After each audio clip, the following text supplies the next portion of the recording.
Hello students, welcome to unique classes of right वे।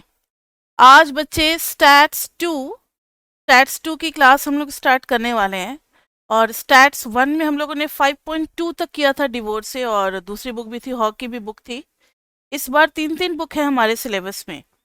हम लोग stats to बोलते हैं, जो आपका इंटरमीडिएट स्टैटिस्टिक्स है, वो सेकंड सेम का जो स्टैट्स है उसको स्टैट्स टू नाम दिया है।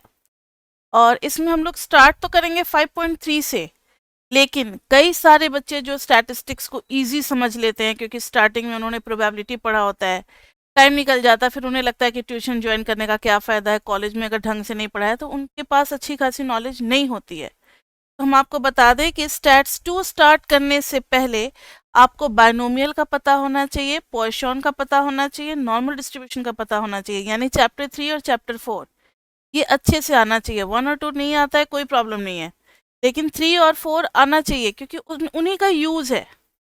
जैसे एमएमई 1 नहीं पढ़े रहोगे तो एमएमई 2 में कुछ नहीं समझ सकते ना, वैसे ही यहाँ भी है। तो अगर आपको स्टैट्स 1 का भी चाहिए तो आप हमारे जो नंबर होते हैं 9311377321 प्रवीण सर से उनसे बात करो कि आपको कैसे सेमेस्टर 1 का एक्सेस मिल सकता है। आप उसको जल्दी से जल्दी क्विक रिवीजन में 1 हफ्ते में 10 दिन में भी उसको फटाफट खत्म कर सकते हो। ठीक है, सिर्फ कॉन्सेप्ट कॉन्सेप्ट देख जाना है। जस्ट अ मिनट, सिर्फ कॉन्सेप्ट कॉन्सेप्ट देख जाना है, no PP and no assignment. तो चैप्टर 3 और चैप्टर 4 देख लोगे ना तो फिर आगे समझ में आएगा। आज की क्लास तो आ जाएगी समझ में, लेकिन आगे के लिए फिर सही रहेगा। यस बच्चे, क्या पूछ रहे थे, पूछो।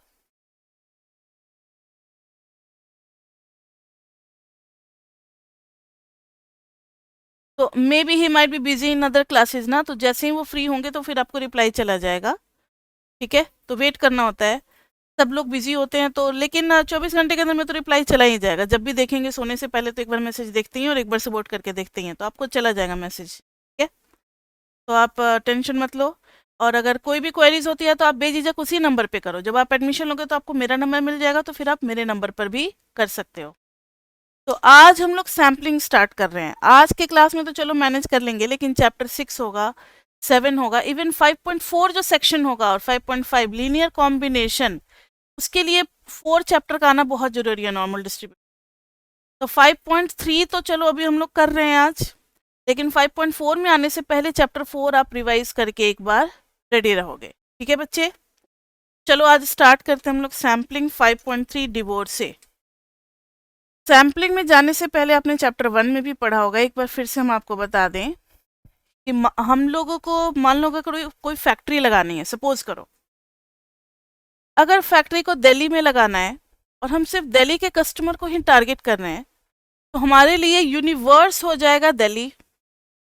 दिल्ली से बाहर जाना ही नहीं है तो वो यूनिवर्स हो गया। अब हर लोगों से डोर नॉक कर करके तो नहीं पूछेंगे ना, आपको किस कलर का बैग पसंद है, आपको किस कलर के जूते पसंद है। अगर मेरा लेदर से रिलेटेड बैग और जूतों की अगर मुझे फैक्ट्री लगानी है तो अब पूछते ही रह जाएंगे, तब तो 1-2 साल निकल जाएगा और फैक्ट्री मेरी स्टार्ट ही नहीं होगी। तो जब इतना बड़ा पॉपुलेशन होता है जिसको हम कवर नहीं कर पाते, यूनिवर्स कहते हैं उसको, पॉपुलेशन पॉपुलेशन को कवर नहीं कर पाते, और मुझे एक आइडिया तो डिराइव करना है पॉपुलेशन के लिए। So we take the help of sampling. थोड़ा सा नॉर्थ दिल्ली से 5 घर ले लिया, साउथ दिल्ली से 5 घर ले लिया, east west central Delhi 5 region में डिवाइड कर दिया, 5-5 लोगों का इंटरव्यू ले लिया, एक आइडिया ड्रॉ कर लिया कि हाँ ठीक है, इस कलर का, इस डिज़ाइन का लोगों को पसंद है, इस ब्रांड का पसंद है, तो हम भी अपना उससे मिलता जुलता ही बनाएंगे। समझ रहे हो मेरी बात? तो सैम्पलिंग तब करते हैं जब पूरा पॉपुलेशन कवर करना with in the given period of time possible ना हो, और हमें कुछ ना कुछ तो कंक्लूजन पॉपुलेशन के बारे में देना है, कुछ ना कुछ इन्फ्रेंस ड्रॉ करना है कि भाई क्या है पॉपुलेशन। तो सैम्पलिंग की हेल्प से एक पॉपुलेशन का आइडिया, अप्रॉक्सीमेट आइडिया लगा लेते हैं। जो भी हम पढ़ रहे हैं स्टैटिस्टिक्स में, all these are not 100% accurate, लेकिन और कोई रास्ता नहीं है। जब हम पूरे पॉपुलेशन को नहीं कवर कर सकते तो सैंपल के बेसिस पे ही डिसीजन लेना पड़ता है। ठीक है, तो सैम्पलिंग, तो सैम्पलिंग में सबसे पहले जो मैंने एक वर्ड यूज किया था, यूनिवर्स और पॉपुलेशन। मान लो कि ये अगर आपका पॉपुलेशन है, ठीक है, इसको मैंने छोटे छोटे सबसेट्स में डिवाइड कर दिया, finite subset of population set, that is called, क्या कहते हैं इसको, सैम्पलिंग। बहुत सारे होंगे, इनफाइनाइट, इनफाइनाइट भी हो सकते हैं, फाइनाइट भी हो सकते हैं।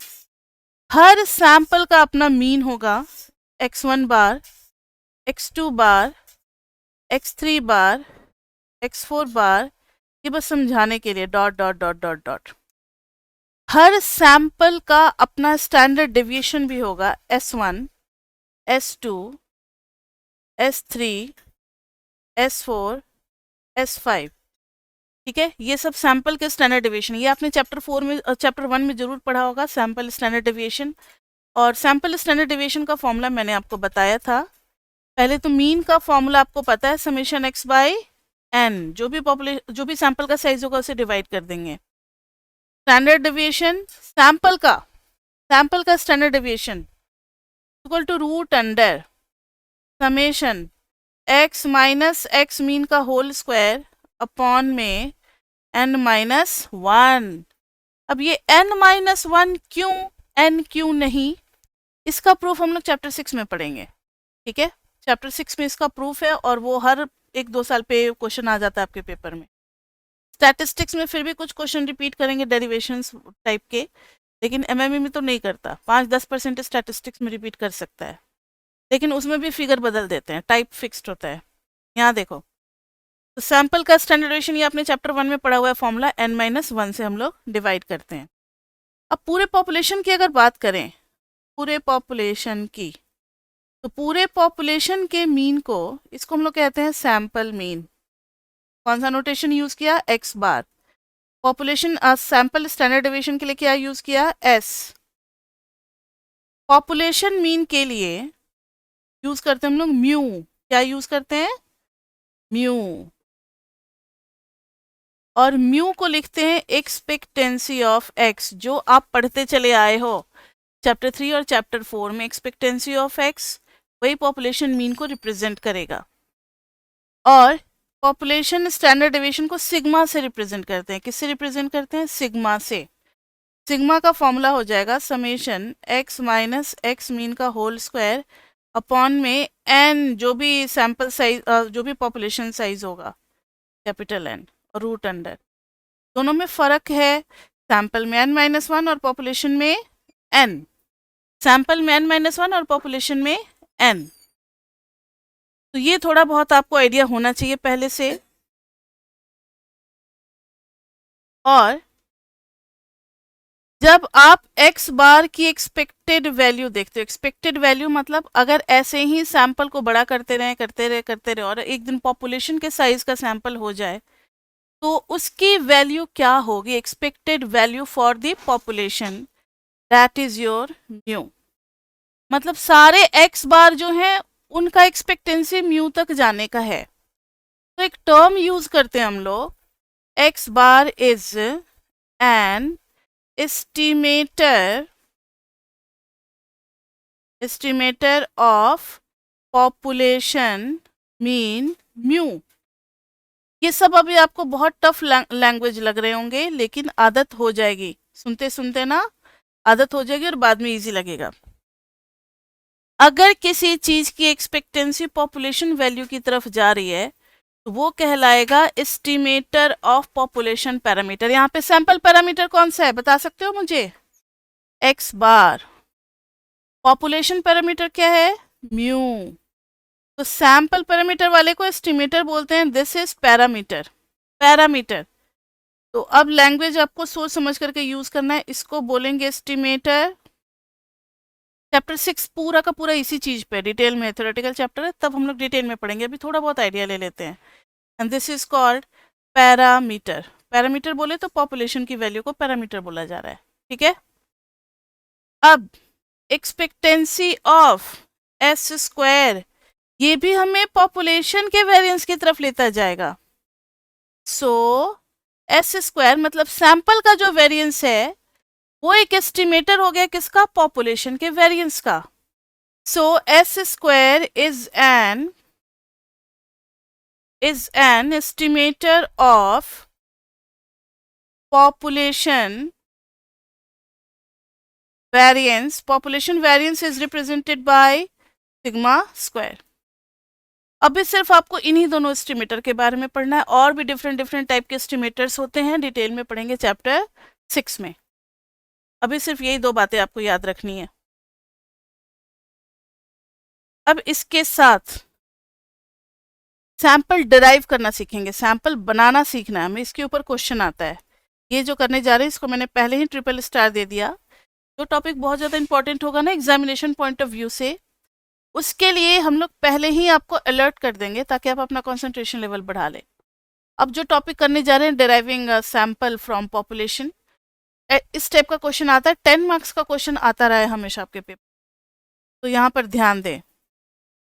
तो डिराइविंग लिखना, और हाँ फिर से क्योंकि ये आपकी पहली क्लास हो सकती है, जो बच्चे स्टैट्स ले रहे होंगे, पढ़ने का तरीका है कि नोटबुक लेकर के बैठना है और हम लोग स्पीड को मॉडरेट रखते हैं ताकि आप साथ साथ में नोट्स बना सको।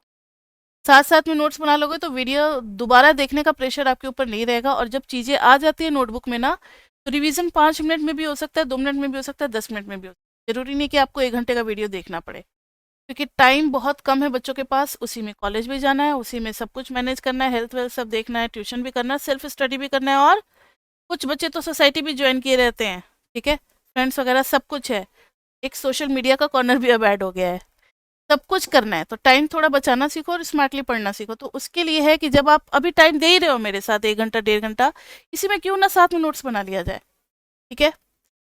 डिराइविंग अ सैम्पलिंग,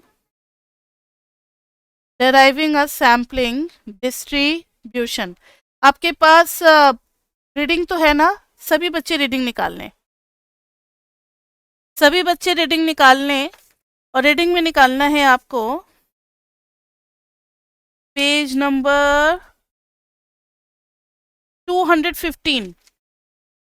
निकाल लिया सबने पेज नंबर 215, और हम लोग करने जा रहे हैं एग्जाम्पल 5.20 से सीखेंगे कि सैम्पलिंग कैसे करना है और सैंपल से रिलेटेड कौन कौन सी चीज़ें होती हैं। निकाल लिया सबने रीडिंग? जल्दी जाओ, दौड़ करके बुक लाओ, जल्दी निकालो। निकाल लिया तो अब क्वेश्चन पढ़े।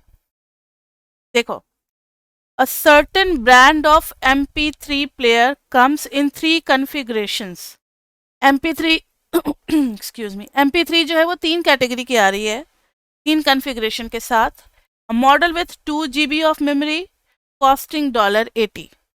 मतलब 3 टाइप के हमारे क्या हैं, MP3 प्लेयर हैं। पहला टाइप दे रखा है जिसका है 2 GB मेमोरी है और कॉस्टिंग है $80।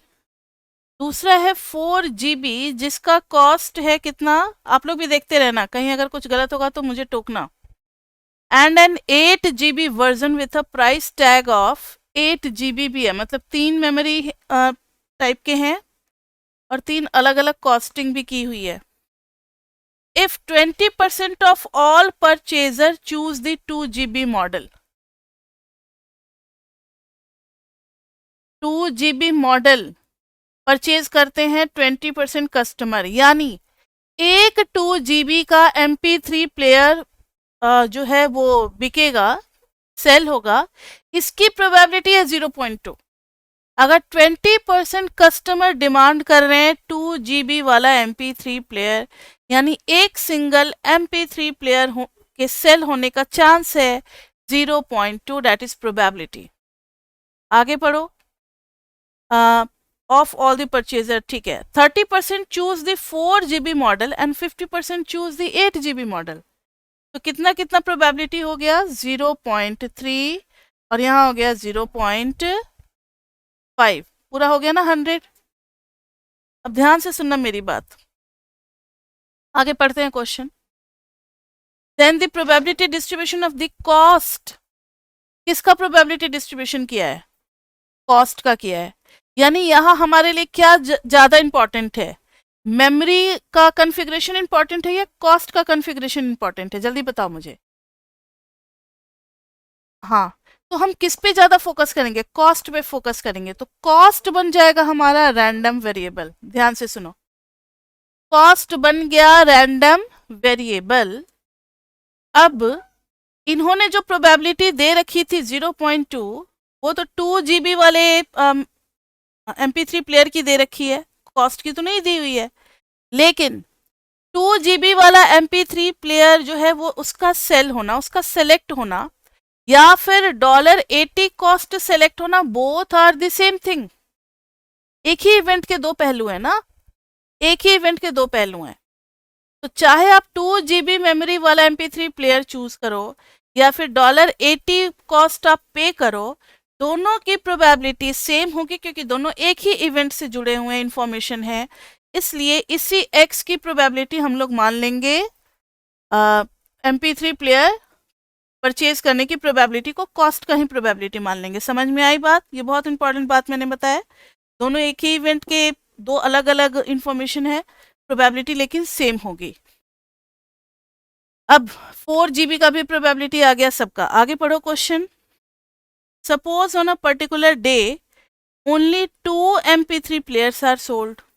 ठीक है, किसी पर्टिकुलर डे पे सिर्फ 2 MP3 प्लेयर ही सेल हुए, तो अब हमें उसका सैंपल डिराइव करना है। अब हमें क्या करना है? उसका सैंपल डिराइव करना है।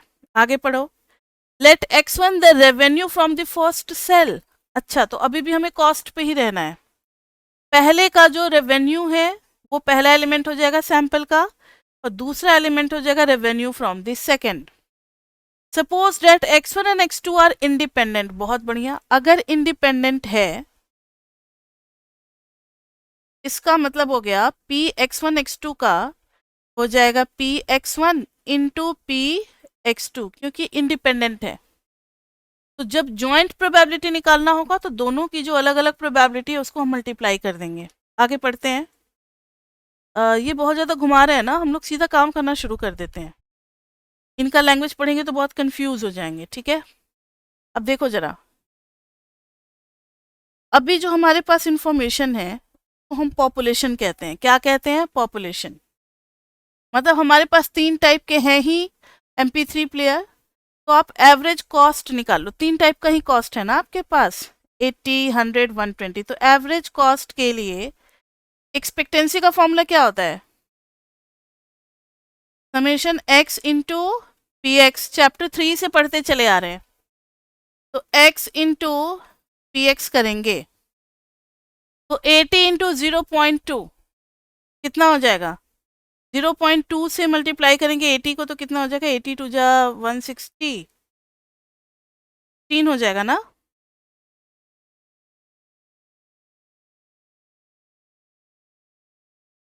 नहीं, 16 होगा।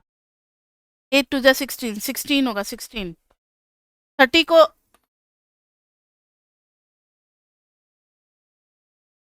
80 है ना। हाँ हाँ, अरे भाई 20 को 80 से करेंगे तो 1600 हो गया।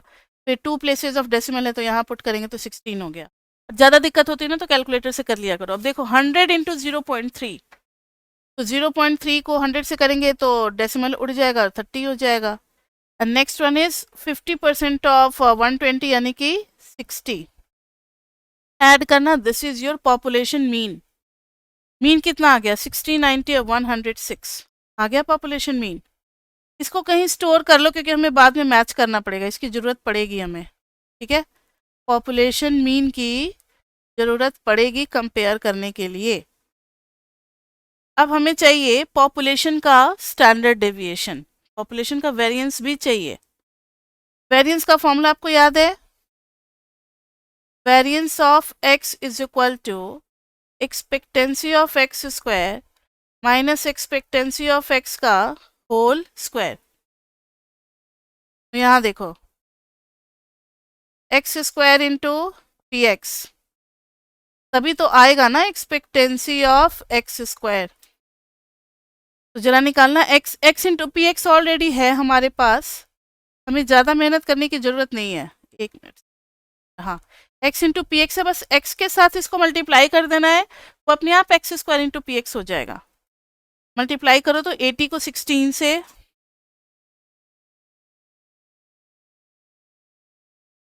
18 इंटू नहीं 80 into 80 into 16 1280, 100 into 30 that is 3000, 60 into तो 72, हाँ हाँ 3000।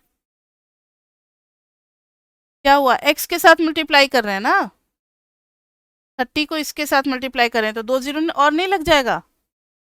60 को इसके साथ कर रहे हैं, 72 100 नहीं हो जाएगा। ठीक है, अब सबको ऐड कर दो। 1280 plus 3000 plus 7200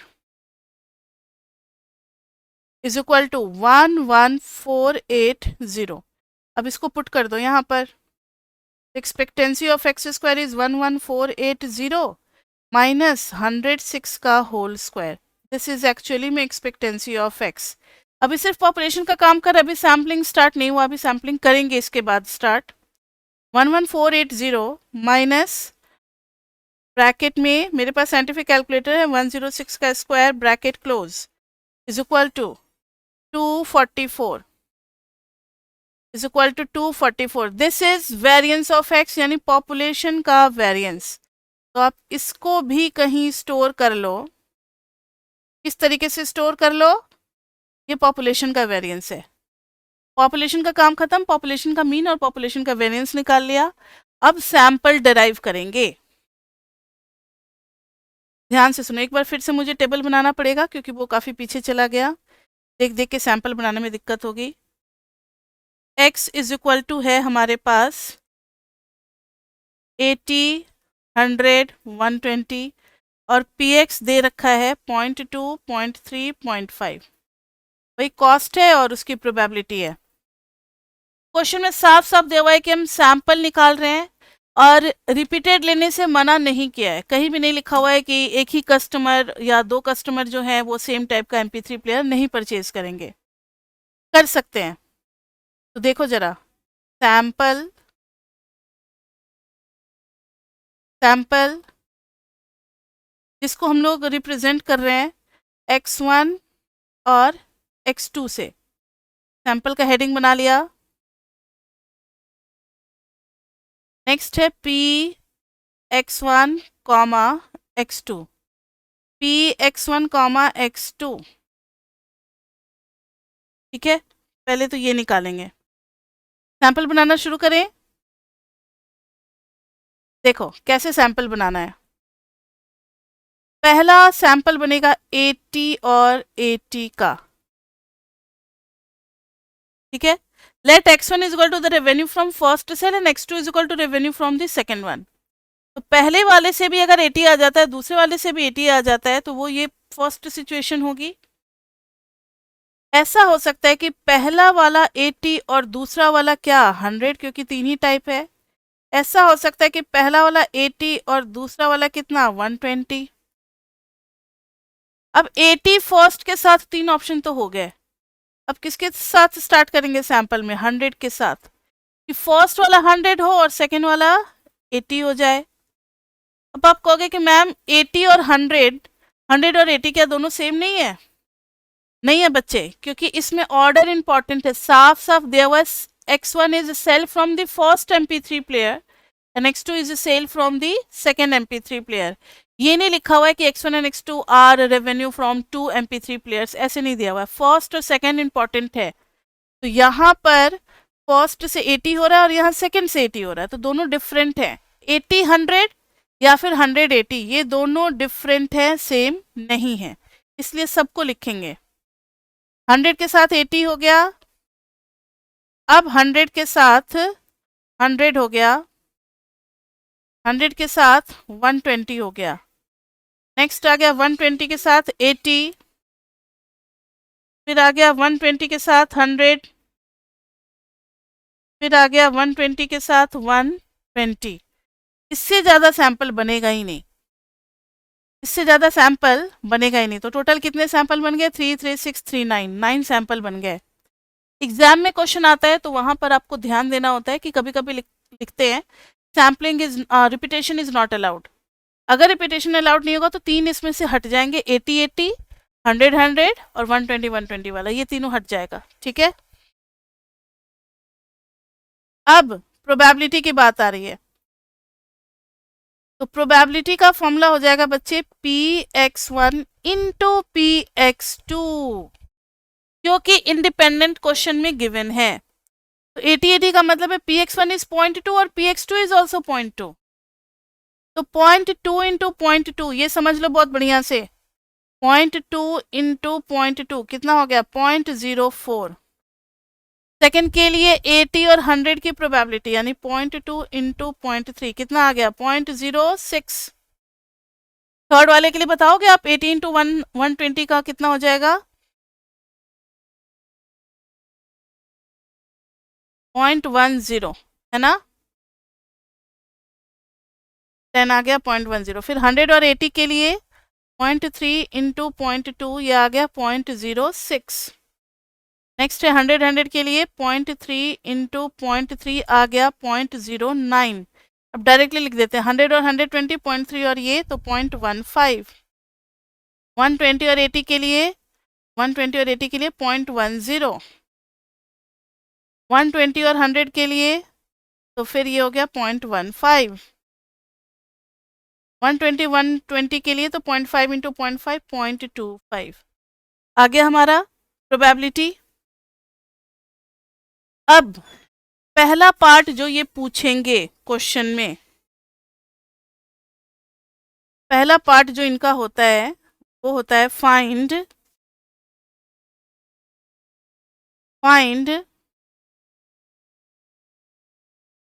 sampling distribution, find sampling distribution.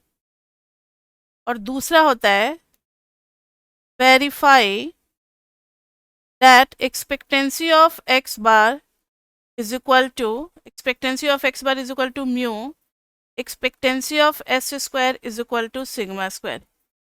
ये दो पार्ट हमें करने होते हैं, ठीक है। तो अभी बहुत ही इजी, अभी तक हमने सैंपल ड्रॉ कर लिया है और हर सैंपल के ड्रॉ होने की प्रोबेबिलिटी भी निकाल ली है। अब हमें करना है सैंपल मीन। क्या करना है सैंपल मीन, बहुत इजी है बच्चे। हर सैंपल में कितने एलिमेंट लिए गए हैं,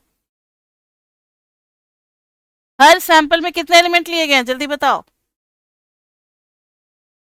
दो एलिमेंट, 2 एलिमेंट्स लिए गए हैं तो नंबर ऑफ ऑब्जर्वेशन तो 2 हो गया, फिक्स है। हर सैंपल का साइज कितना होगा 2 2 2 2। तो पहले वाले का जैसे मीन निकालना है तो 80 प्लस 80/2, एक का निकाल करके बता देते हैं 80 प्लस 80/2 जो कि आ गया वापस 80। दूसरे का बताना 80 प्लस 100 कितना हो गया 180, 180/2 90। तीसरे का 80 प्लस 120 200 हो गया तो ये कितना आ गया 100। तो बच्चे जरा आप लोग, हाँ तो बच्चे आप लोग मीन निकालना, बस हम 2 मिनट में आ गए। हाँ जी बच्चे सबने तो मीन निकाल लिया होगा, तो बताना जरा इसका मीन कितना आया। नेक्स्ट 100 प्लस 80 का क्या आ गया 90, 100 प्लस 100 का 100। बस कुछ नहीं करना, दोनों एलिमेंट को ऐड करके किससे डिवाइड कर देना है 2 से डिवाइड कर देना, सो सिंपल।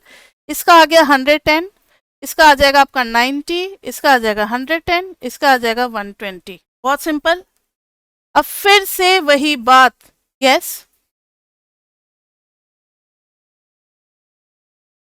अच्छा हाँ सॉरी मुझे लगा 80 और 100 है, 100 आएगा, ठीक है। अब देखो जरा, अब फिर से वही बात जो बोल रहे हैं काफी इंपॉर्टेंट है। इस सैंपल का सेलेक्ट होना मतलब 80 का सेलेक्ट होना या मीन 80 आना, बात बराबर है। यानी ये जो px1 x2 है यही हमारा हो जाएगा px बार भी हो जाएगा, कहाँ लिख दें, यही हमारा px बार भी हो जाएगा, यानी x बार की प्रोबेबिलिटी भी यही होगी। समझ में आई बात, x बार की भी प्रोबेबिलिटी यही होगी प्रोबेबिलिटी। अब आगे सैंपल वेरिएंस हमें निकालना है। अब कौन सा कलर चूज करें, ठीक है। अब देखो जरा, हम लोगों को निकालना है सैंपल का वेरिएंस, लेकिन ये इतना आसान काम नहीं होगा, थोड़ा सा रफ वर्क करना पड़ेगा। जैसे फर्स्ट सैंपल का सैंपल वेरिएंस निकालना है, यहीं कहीं करा देते हैं। फॉर सैंपल वेरिएंस कैलकुलेशन, जैसे फर्स्ट सैंपल, सैंपल 1 के लिए कैसे निकालेंगे ध्यान से सुनना। सैंपल 1 में एलिमेंट क्या है 80 और 80, इनको सम किया 160, मीन कितना आया 160/2 इज इक्वल टू 80। बहुत बढ़िया। अब निकालेंगे x minus x mean. 80 minus 80 0, 80 minus 80 0। अब निकालेंगे x माइनस एक्स मीन का होल स्क्वायर, ये भी 0 0।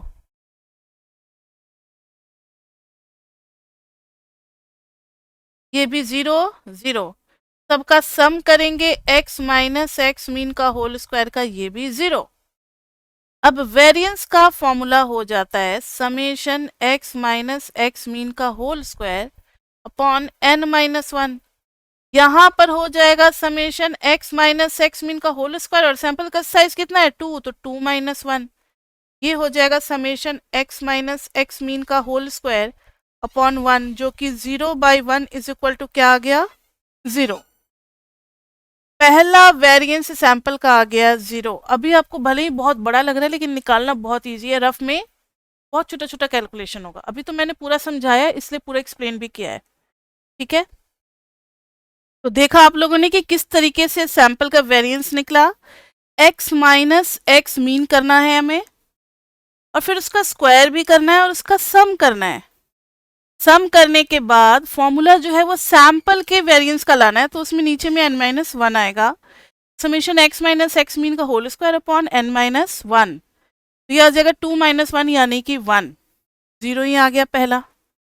First sample variance is 0। लेकिन दूसरे का देखो 80 और 100, एक दो का और निकाल देते हैं। सैंपल 2 के लिए कैसे वेरिएंस आएगा। 80 और 100 है हमारे पास, हम लोगों ने इसका मीन निकाला हुआ है 90। x माइनस एक्स मीन, अब फास्ट थोड़ा करते हैं, स्क्वायर भी कर देंगे। 80 और 90 का डिफरेंस कितना हो गया 10, 10 का स्क्वायर हो गया 100। समझ में आ रही है बात। चलो पहले अभी इतना फास्ट नहीं, ये x माइनस 90 होगा क्योंकि इसका मीन आ गया है 90। 180/2 इज इक्वल टू 90। अब x माइनस एक्स मीन करेंगे तो माइनस 10, और यहाँ आ गया 10। उसका स्क्वायर करेंगे, अब आगे से सीधा डायरेक्ट स्क्वायर ही करेंगे। 100 100, सबका सम करेंगे 200। एस स्क्वायर के फॉर्मूले में यहाँ पर summation x minus x mean का whole square upon n minus 1 यानी 2 माइनस 1 1 ही आएगा, तो 200 हो गया सेकंड सैंपल वेरिएंस। समझ में आई बात। एक और निकालने की जरूरत है क्या 80 और 120 का। चलो एक और निकाल लेते हैं, अब देखो कितना फास्ट निकलेगा। 80 और 120, तो इनका बिल्कुल मिडिल में क्या आ रहा है 100 आ रहा है। x माइनस एक्स मीन का स्क्वायर कर देंगे तो 80 और 100 का डिफरेंस आ रहा है 20, स्क्वायर करेंगे पॉजिटिव 400। फिर 120 और 100 का डिफरेंस आ रहा है 20, स्क्वायर करेंगे 400। ये लो आ गया 800, और नीचे में 1 ही होना है इसलिए कोई फायदा नहीं है फॉर्मूला लिखने का। 800 आ गया। समझ में आई बात। इसी तरीके से सैंपल वेरिएंस आपको सबका निकालना पड़ेगा।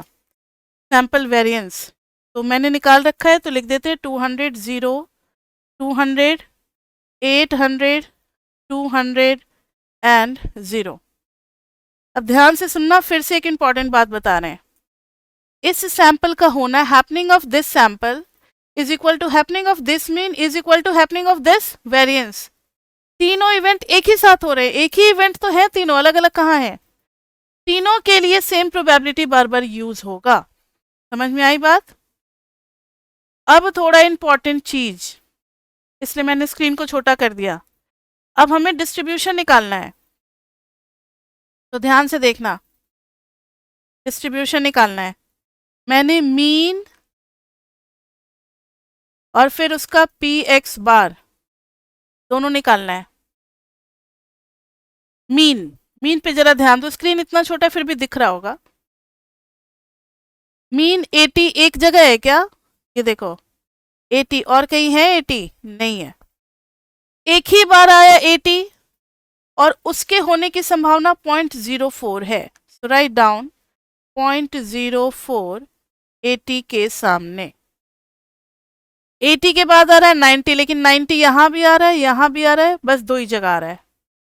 तो चाहे 90 इधर से हो या इधर से हो, तो देर इज और in English we are using OR word और। So 90 mean may come from second sample और फोर्थ सैंपल, तो दोनों की प्रोबेबिलिटी का सम करेंगे।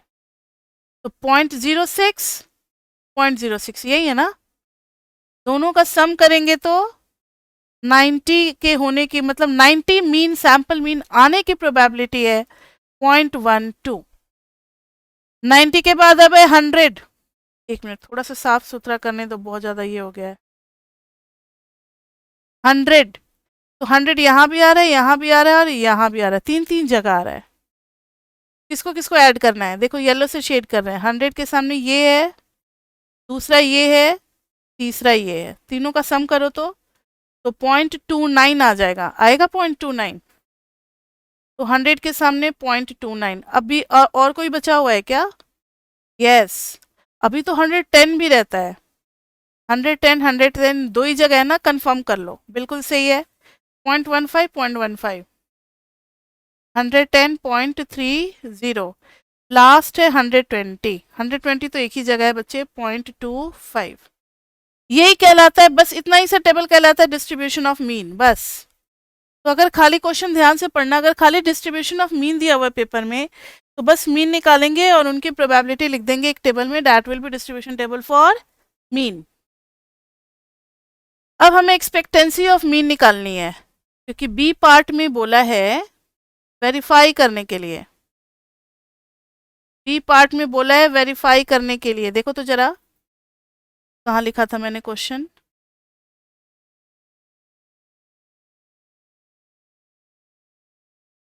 ये रहा, verify E of X bar is equal to mu. Mu हम लोग ने निकाल रखा है ना ऊपर, म्यू कितना था 106। अब देखते हैं जरा हमारा एक्स बार का जो एक्सपेक्टेंसी है वो 106 आ रहा है या नहीं आ रहा है। तो जिस भी चीज की एक्सपेक्टेंसी निकालनी है, डैट इनटू उसकी प्रोबेबिलिटी। तो 80 इंटू 0.04 कितना आएगा, जल्दी बताओ। 8 4 जा 32। ज्यादा दिक्कत आती है ना, दिमाग पे जोर नहीं देना, तो 80 इंटू 0.04 कर दो, 3.2। नेक्स्ट इज 12 9 जा 108, 108 और 0 तो 10.8। नेक्स्ट इज 100 इंटू 0.29 तो 29। ये कितना आ गया, 110 इंटू 0.30 3300 तो 33 आ गया। 120 इंटू 0.25 यानी 1/4, 60 का हाफ हो गया 30। अब जरा म्यू निकालो, तो mu is summation of X bar into P x bar. Yes, हाँ हाँ, अभी तो मैंने उसको एक्सेप्ट किया है। तो x bar into P x बार का समेशन करना पड़ेगा, सो समेशन ऑफ ऑल दीज करके देखो। तो 3.2 प्लस 10.8। कैलकुलेटर अलाउड है, साइंटिफिक नहीं, सिंपल वाला स्टैट्स में अलाउड होता है। तो आपको कैलकुलेटर की हैबिट अभी से लगानी पड़ेगी, ऐसा नहीं कि बस अब एग्जाम में बैठ करके और मुस्कुराए चले जा रहे हैं, कैलकुलेटर देखे चले जा रहे हैं, अरे वाह तो बहुत अच्छा काम करता है। कैलकुलेटर बिल्कुल हाथ पे बैठा हुआ होना चाहिए। आ गया, that is equal to mu, तो वेरीफाइड।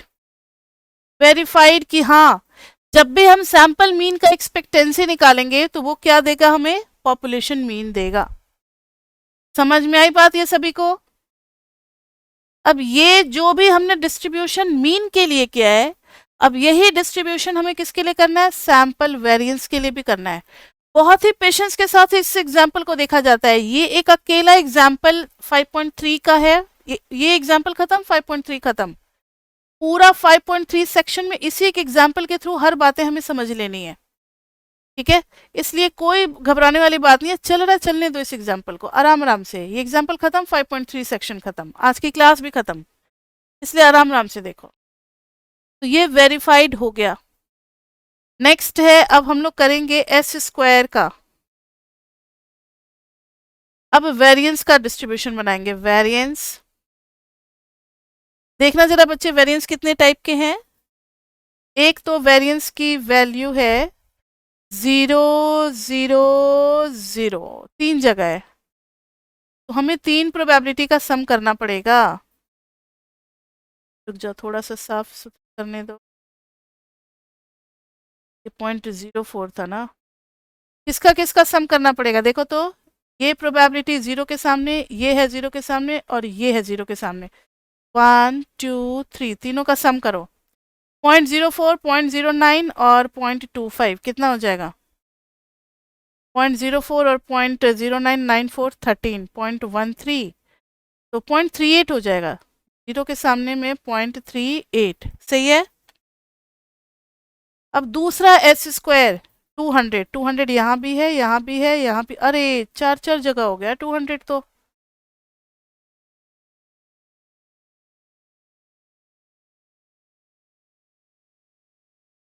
चार चार जगह है 200।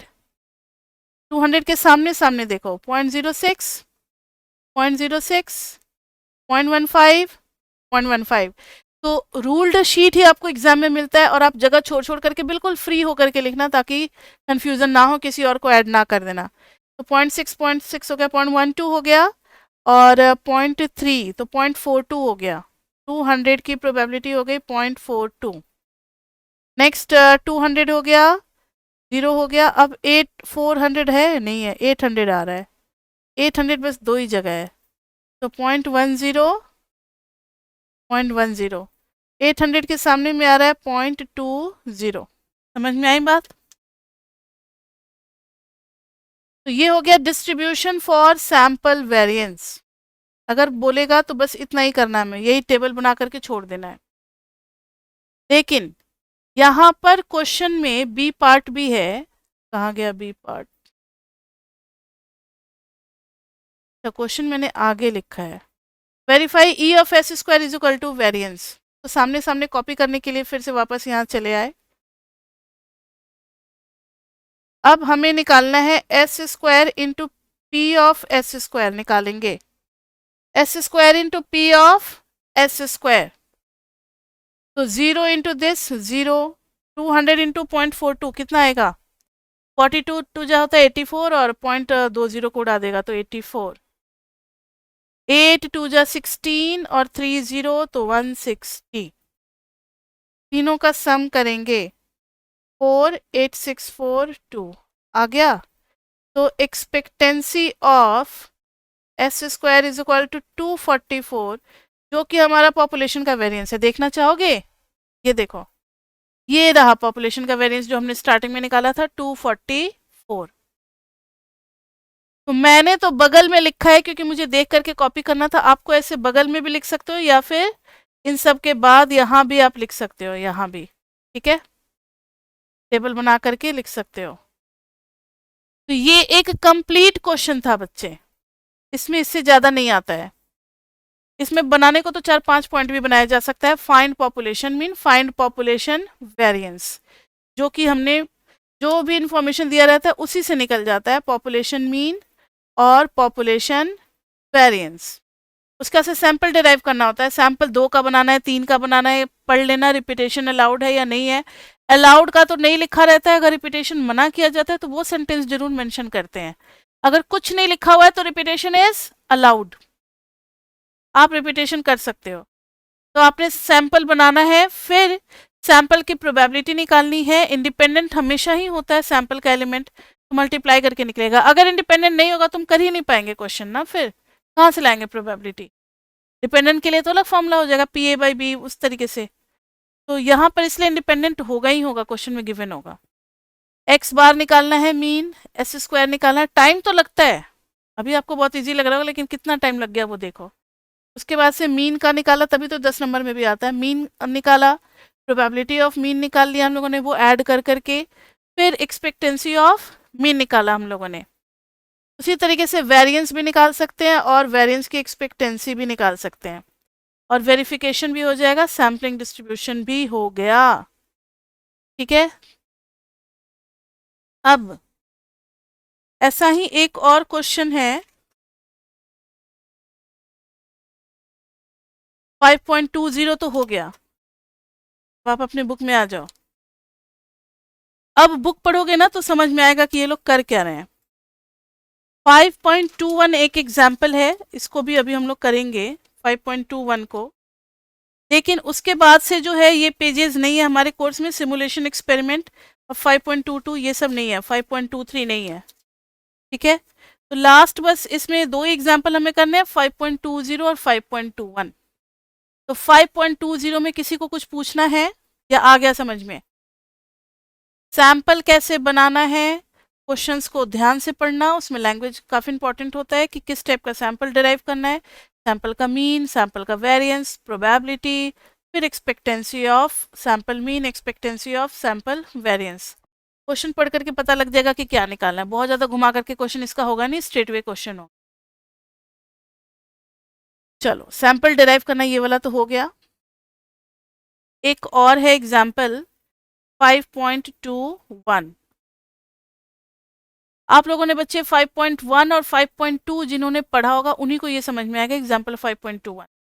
नहीं पढ़ा है फिर भी कोशिश करो, नहीं समझ में आएगा तो बिल्कुल भी निराश नहीं होना। जब आप 5.1 और 5.2 कर लोगे, बैकअप ले लोगे, तब आपको ये अच्छे से समझ में आएगा। वापस आते हैं 5.21 पे।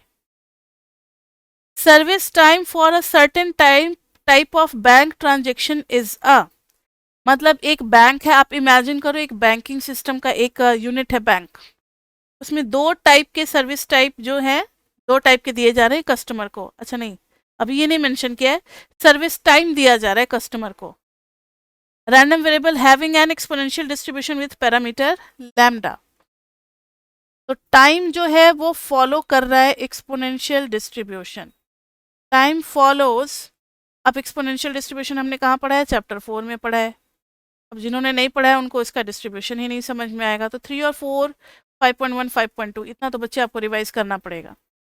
तो टाइम जो है, टाइम के लिए हमने कैपिटल टी वेरिएबल बना लिया है, T follows exponential distribution with parameter lambda, with lambda parameter. तो एक्सपोनेंशियल डिस्ट्रीब्यूशन का फॉर्मेट क्या होता है, किसी को याद है? या टी के लिए अगर एक्स यूज कर लेते हैं, x follows, x is time, service time, time of service कर दो या सर्विस टाइम लिख दो। तो since x follows normal distribution, तो इसका पी एक्स का फॉर्मेट जो है वो हो जाएगा, नॉर्मल नहीं सॉरी एक्सपोनेंशियल डिस्ट्रीब्यूशन, तो lambda e to the minus lambda into x,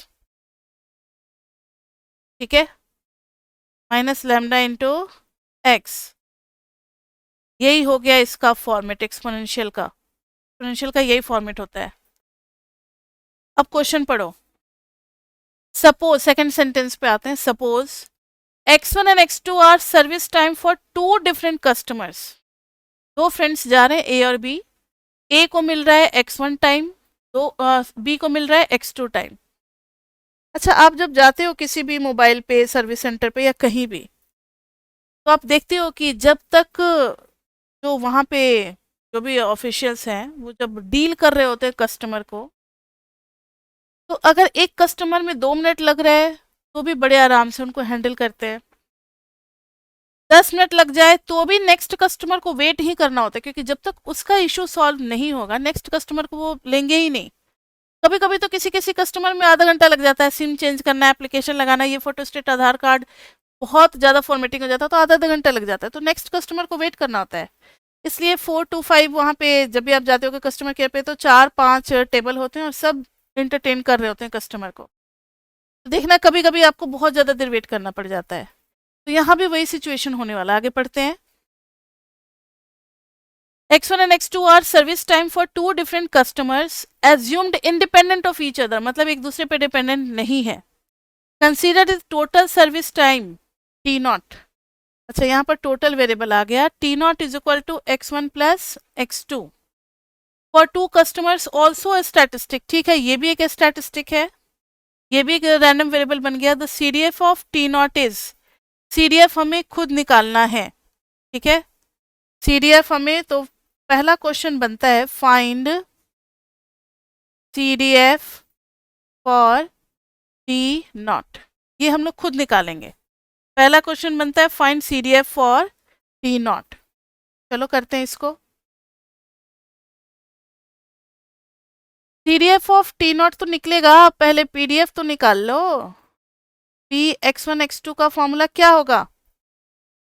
both service time are independent of each other. इसका मतलब है कि पहले वाले के लिए आएगा lambda into e to the power minus lambda into x1, दूसरे के लिए भी यही आएगा, दोनों का पैरामीटर सेम है। पहले वाले के लिए lambda into e to the power minus lambda into x1 आया, दूसरे वाले के लिए lambda e to the power minus lambda into x2 है, और दोनों को मल्टीप्लाई करेंगे because both are independent.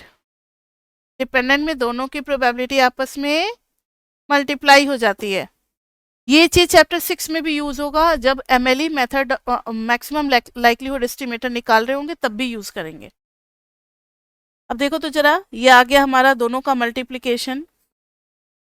This is lambda square e to the power minus lambda x1, या ऐसे ही रहने दो, इंटीग्रेशन करने में हेल्प मिलेगा, ठीक है, ऐसे ही रहने दो, कोई दिक्कत नहीं है। अब CDF निकालना है, तो कैपिटल F टी नॉट, और किसी पर्टिकुलर लेवल पे सोच रहे हैं ना, CDF की स्मॉल t तक जाएगा, इसका मतलब होता है P जब तक x1 प्लस x2 जो है ना वो किससे छोटा हो जाए, t से छोटा हो जाए। ध्यान से सुने, ये है बाई वेरिएट डिस्ट्रीब्यूशन, और किस टाइप का एक्सपोनेंशियल इज कॉन्टिन्यूअस डिस्ट्रीब्यूशन। इसमें पढ़ा था हमने चैप्टर 4 में, और चैप्टर 4 में सारे कॉन्टिन्यूअस रैंडम वेरिएबल आए थे।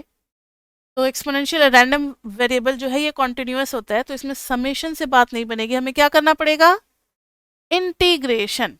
चैप्टर 4 में कर रखे हैं हम लोग, तो यहाँ पे डबल इंटीग्रेशन करना पड़ेगा क्योंकि x1 भी है और x2 भी है। तो डबल इंटीग्रेशन करेंगे किसका, PDF of x1 x2 into dx1 dx2। अब x1 x2 कहाँ तक जा रहे हैं उस पर जरा सोचो, आपने अंदर में क्या लिया है। वैसे मेरी आदत होती है हमेशा सेकंड वाले को पहले लिखने की और फर्स्ट वाले को बाद में। ध्यान से देखो, dx2 dx1, पहले dy और dx लिखते थे ना, इससे क्या फायदा होता है हमें कि देखो ये है कैपिटल T का एक्सिस, हमें जाना है स्मॉल t तक, जाना है स्मॉल t तक। x1 बिल्कुल फ्री है, x1 0 से लेकर के t तक में कहीं भी जा सकता है। अब मान लो x1 का मन किया यहीं तक रुक जाए, तो बाकी का टाइम कौन करेगा, x2। मतलब पहला कस्टमर ही अगर यहाँ से यहाँ तक टाइम ले लिया तो जो बचा हुआ टाइम है वो किसको मिल रहा है, सेकेंड कस्टमर को। अब जरूरी नहीं है कि दोनों एग्जैक्टली हाफ हाफ हो सकता है पूरा यहाँ से यहाँ तक T1 ले गया, अब जो बचा हुआ टाइम है वही ना मिला T2 को। मान लो दो कस्टमर को डील करने के लिए मुझे 1 घंटे लग गया, और पहले कस्टमर को डील करते करते 50 मिनट्स लग गया, तो सिर्फ 10 मिनट्स में मैंने दूसरे कस्टमर को डील किया होगा ना। समझ में आ रही है बात। तो पहला कस्टमर बिल्कुल फ्री है, वो 10 मिनट में अपना प्रॉब्लम सॉल्व करा ले, 50 मिनट में करा ले, लेकिन दूसरा कस्टमर फिर उसको लिमिटेड टाइम मिलेगा। ध्यान से सुनना, तो पहला कस्टमर हमने x1 को माना, तो आउटर आउटर चलता है ना, dx1 आउटर लिखा, आउटर इंटीग्रल में x1 के लिए लिमिट लगेगी, x1 तो 0 से स्मॉल t तक कहीं तक भी जा सकता है, जो बचेगा वो किसके हिस्से में आएगा, 0 से t माइनस x1। x1 जितना टाइम ले लेगा इसके बाद जो स्मॉल t में से बचेगा उतना ही टाइम सेकंड कस्टमर को मिलेगा। पहले ये बात बताओ, ये समझ में आई बात या नहीं, कि इसके आगे तो सिंप्लीफिकेशन है वो इजी लगेगा। पहले ये समझना, ये जो तैयार हुआ सबको आ रहा है समझ में, क्योंकि कई बच्चे मेरे से स्टैट्स नहीं भी पढ़े हो सकते हैं, तो उनका इंटीग्रेशन वाला कॉन्सेप्ट उतना पक्का नहीं होगा, लेकिन फिर भी मैंने काफ़ी स्लो रह करके चीज़ों को रिपीट कर करके समझाने की कोशिश की। और नहीं है तो वीडियो है ही आपके पास, 3 बार 4 बार सुनो, आ जाएगा समझ में। फिर भी नहीं समझ में आता है तो आप डाउट क्लास में पूछ सकते हो मेरे से। अब जब ये तैयार हो गया है तो अब कोई दिक्कत नहीं है, अब तो बस चल पड़ी हमारी गाड़ी, 0 to t माइनस x1, और f x1 x2 की जगह पे ये पूरा लिख देना है। तो lambda square e to the power minus lambda x1 अलग अलग ही रहने दो, क्योंकि अलग अलग इंटीग्रेशन होगा ना, dx2 और dx1। x2 के रेस्पेक्ट में खाली x2 का ही इंटीग्रेशन होगा, बाकी सब कांस्टेंट, तो खाली इन्हीं दोनों पे फोकस करो। पहले अंदर है, बाहर निकाल लो, 0 to t, लैम्डा स्क्वायर तो बिल्कुल ही बाहर आ गया, e to the power minus lambda x1 को वेट करना पड़ेगा क्योंकि इसमें x1 वेरिएबल है, और इधर इंटीग्रेशन होगा इनका, इंटीग्रेशन में आ जाएगा e to the power minus lambda x2 का कोफिशिएंट क्या है माइनस लैम्डा, वो नीचे आ जाएगा। कंफ्यूजन तो कोई नहीं है इंटीग्रेशन में। इंटीग्रेशन अगर e to the power 3x का करना होता है, e to the power 3x और नीचे में क्या आ जाता है 3। डिफ्रेंसिएशन में 3 मल्टीप्लाई होता है, इंटीग्रेशन में 3 नीचे चला आता है। e to the power minus lambda x2 को जब x2 के रिस्पेक्ट में किया है तो x2 का कोफिशिएंट नीचे आएगा। ठीक है, तो एक लैम्डा से लैम्डा कैंसिल और माइनस लैम्डा आ गया बाहर में। और इस पे लिमिट भी तो लगेगी ना, लिमिट तो मैंने लिखा ही नहीं। 0 से t माइनस x1, तो 0 t माइनस x1 तक लिमिट जा रही है। अब करें आगे, माइनस लैम्डा हो गया 0 to t e to the power minus lambda x1। अब इसके लिए जरा सोचो, इसमें एक बार अपर लिमिट डालना है किसकी जगह पे, क्या हो गया है, ध्यान से देखे बच्चे, इस x2 की जगह एक बार ये अपर लिमिट डालेंगे, पूरी वैल्यू कैलकुलेट करेंगे, फिर माइनस एक बार लोअर लिमिट डालेंगे। माइनस लैम्डा बाहर जा चुका है इसलिए इसे ज़्यादा मुंह ना रखें, ये बाहर जा चुका है। e to the power minus lambda x2 की जगह पे डाल देना है t माइनस x1 और minus e to the power minus lambda into 0। आई बात समझ में? तो minus lambda 0 to t e to the power minus lambda x1, ये क्या हो गया e to the power minus lambda t और प्लस लैम्डा इंटू x1, और ये e टू द पावर 0 तो हो गया 1, माइनस 1 इंटू dx1 dx1। अब इसको हमें सॉल्व करना है, इसको हमें सॉल्व करना है। माइनस लैम्डा 0 टू t, अब इसको अंदर लेते जाओ, दोनों के साथ मल्टीप्लाई कर दो e टू द पावर, अरे यार ये तो कैंसिल ही हो गया, minus lambda x1 plus lambda x1 cancel, बच क्या गया e to the power minus lambda t, और इधर आ गया e to the power minus lambda x1 into dx1। हो गया easy. Minus lambda to the power t नहीं है, ये अपर लिमिट है t, मेरी तरह आप लोग गलती मत कर देना, t ऊपर है। अब इंटीग्रेशन कर ही देते हैं ना, e to the power minus lambda t कहाँ से आ गया, x1 था ना, अच्छा t तो कांस्टेंट है, ठीक है, तो e to the power minus lambda t तो रहेगा ही, और x1 के रिस्पेक्ट में कर रहे हैं तो इसके साथ x1 मल्टीप्लाई हो जाएगा, क्योंकि कांस्टेंट का इंटीग्रेशन क्या होता है, x आ जाता है, 1 का integration, minus e to the power minus lambda x1 और बाई x1 का कोफिशिएंट क्या माइनस लैम्डा, और 0 से लेकर के t तक, 0 से लेकर के कहाँ तक, t तक। ठीक है, तो देखो माइनस लैम्डा, अब इसमें एक बार अपर लिमिट t डालेंगे, एक बार लोअर लिमिट 0 डालेंगे, e to the power minus lambda t, यहाँ पर t माइनस माइनस हो गया plus e to the power minus lambda t by lambda, minus करेंगे x1 की जगह 0 डालेंगे, 0 डालेंगे तब तो ये 0, यहाँ 0 डालेंगे तो 1 प्लस 1 बाई लैम्डा, क्या आ गया minus lambda t e to the power minus lambda t plus e to the power minus lambda t by lambda minus 1 by lambda. इसको सॉल्व करना पड़ेगा, पूरे को सॉल्व करना पड़ेगा, तो नीचे एलसीएम ले लो लैम्डा माइनस लैम्डा, नीचे एलसीएम ले लिया लैम्डा, तो lambda t e to the power minus lambda t plus e to the power minus lambda t minus 1, lambda lambda cancel, अब माइनस को अंदर लेते जाओ, 1 minus lambda T E to the power minus lambda T और फिर minus E to the power minus lambda T, ये बन गया हमारा सी डी, ये बन गया हमारा सी डी एफ एक्स।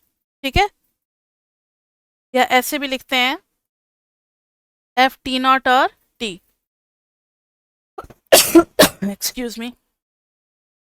या आप इसको और भी कर सकते हो, F T naught T is equal to, देख रहे हो इसमें कॉमन है, एक बार और एक स्टेप और कर सकते हो, वैसे वहां भी सही है, 1 minus E to the power minus lambda T, और अंदर गया तो लैम्डा टी प्लस 1, ये भी CDF का फॉर्मेट हो गया। तो बस इस क्वेश्चन में दो बातें चेक की गई है, क्या क्या चेक की गई है CDF के लिए, कि आपको एक्सपोनेंशियल डिस्ट्रीब्यूशन के बारे में पता है या नहीं, फर्स्ट बात, सेकंड इंडिपेंडेंट का क्या मतलब होता है, और थर्ड डबल इंटीग्रेशन कैसे हैंडल करते हैं। ये तीनों ही बातें दी गई है, CDF निकालना है, और हम लोगों ने तो निकाल लिया CDF। अब आगे इसमें कुछ करना नहीं है। अब जैसे जैसे इंटीग्रेशन के प्रोसीजर हमने फॉलो किए हैं, उसी तरीके से बच्चे आप एक्सपेक्टेंसी ऑफ मीन भी निकाल सकते हो।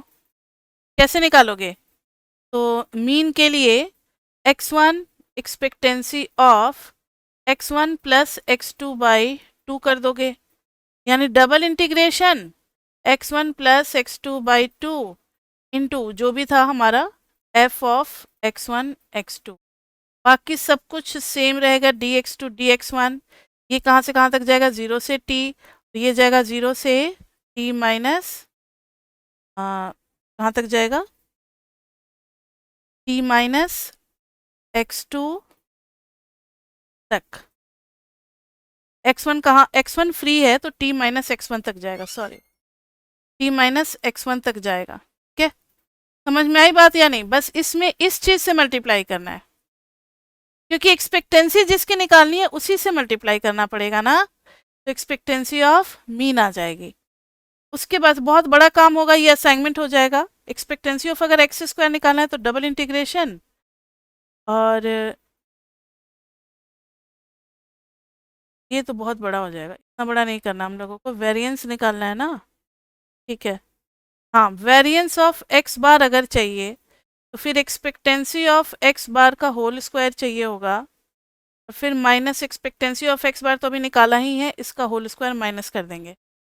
एक्स मीन का स्क्वायर का मतलब है double integration x1 plus x2 by 2 का whole square into F of x1 x2 into D of x2 D of x1, और माइनस ये तो यहाँ से आप पुट कर ही दोगे, एक्सपेक्टेंसी ऑफ एक्स मीन का whole square.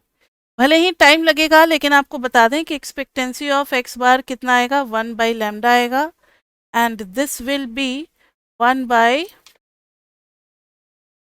Variance will be 1 by 2 lambda square, 2 by lambda. Expectancy of x mean 1 by lambda, ठीक है, ये आ गया 1 बाई 2 लैम्डा स्क्वायर। तो इस तरीके से क्वेश्चंस आपको करने पड़ सकते हैं। वैसे डबल इंटीग्रेशन वाले को आपके इसमें लिखा हुआ है कि बहुत ही सिंपल रखना है, अगर आप इंस्ट्रक्शंस पढ़ोगे तो, इसलिए मेरे ख्याल से इतना कॉम्प्लिकेटेड तो आएगा नहीं। साफ साफ फर्स्ट पेज पे लिखा हुआ है कि सेकेंड जो डबल इंटीग्रेशन है उसको सिंपल ही रखना है, डबल इंटीग्रेशन को क्या करना है, सिंपल ही रखना है। तो इसलिए बहुत ज़्यादा डिफ़िकल्ट लेवल का नहीं आएगा, इसमें ज़्यादा से ज़्यादा एक CDF आ सकता है बस। तो ये बच्चे हम लोगों ने 5.3 कर लिया है, 5.3 तो हो गया कंप्लीट। अब हम लोग चलेंगे अपने 5.4 की तरफ। 5.4 में बच्चे हम लोग करेंगे distribution of the sample mean, जो कि बहुत इंपॉर्टेंट है।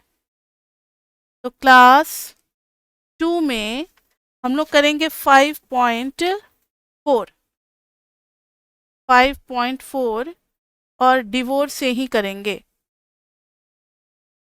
ठीक है, तो अभी तक के लिए इतना ही, और नेक्स्ट क्लास में अगर हो सके तो आप चैप्टर 3, 4, 5 रिवाइज करके आ जाएं। ठीक है, और सिर्फ कॉन्सेप्ट रिवाइज करके आ जाएं जो सेम 1 में हुआ है, तो काफ़ी अच्छा रहेगा। जिन लोगों ने पढ़ रखा है उनको नो डाउट बेनिफिट जरूर मिलेगा। फिर भी अगर आप करना चाहते हैं तो फिर चैप्टर 4 कम से कम रिवाइज कर ले, एटलीस्ट चैप्टर 4 नेक्स्ट क्लास के लिए, तो भी काम चल जाएगा। ठीक है, तो मिलते हैं बच्चे नेक्स्ट क्लास में, तब तक के लिए बाय बाय बाय बाय।